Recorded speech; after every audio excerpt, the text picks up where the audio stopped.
د لندن د بي بي سي پښتو نړۍ د وخت ښه راغلاست. نننۍ ستاسو غږ کې پر دې غږیږو چې افغانستان کې د پردیو پیسو پر ځای څنګه د افغانیو کارېده عامېدای شي. نو په یو هیواد کې چې د پردیو پیسو منع کول او د دغه هیواد د خپلې پیسې عامېدو لپاره کوم سیستم شته او که نه، همدا باید د هالند د امستردام په پوهنتون کې د اقتصاد محصل مختار احمد احسان و پښتو چې همدا اوس پر سکایپ را سره دی. احسان صاحب، یو هیواد څنګه خپل خلک خپلو پیسو کارولو ته هڅولی شي؟ مونږ کتونکو ته سلامونه. د افغانستان اقتصاد وګورو. په افغانستان کې د پاکستان د کلدارو ترڅنګ ډالر او هرات غونډې سرحدي سیمو کې د ایران پیسه کارول کیږي.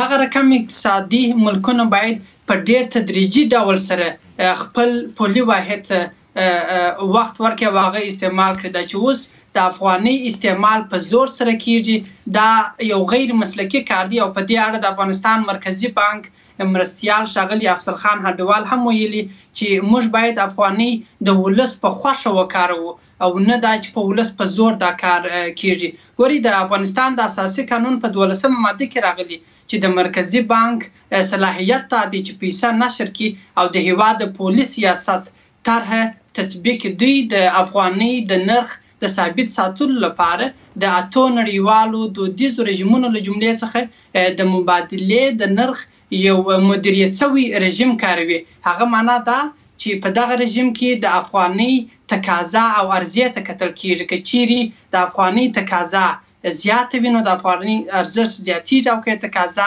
لږ وي نو بیا یې ارزښت ټیټ پاتیږي. نو اوس په افغان حکومت څه وکړي؟ څه کولی شي؟ دا کار یې تاسو ویلي چې باید وخته پیل کړی، خو اوس یې وخته نه دی پیل کړی، اوس یې پیل کړو. اوس باید څه وکړي؟ د افغانستان د مرکزی بانک مسؤلیت او دنده د دوی په تیرو کلونو کې دا کار تر یوې اندازې کړی دی، خو هغومره کافي نه و.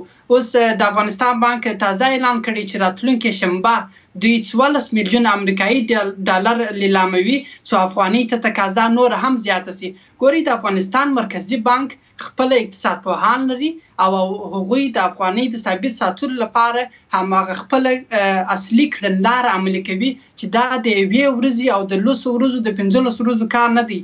د اوږدې مودې ته که وګورو، 15 کاله تر مخه په 2011 کې یوه افغانۍ 2 کلداره کېدې.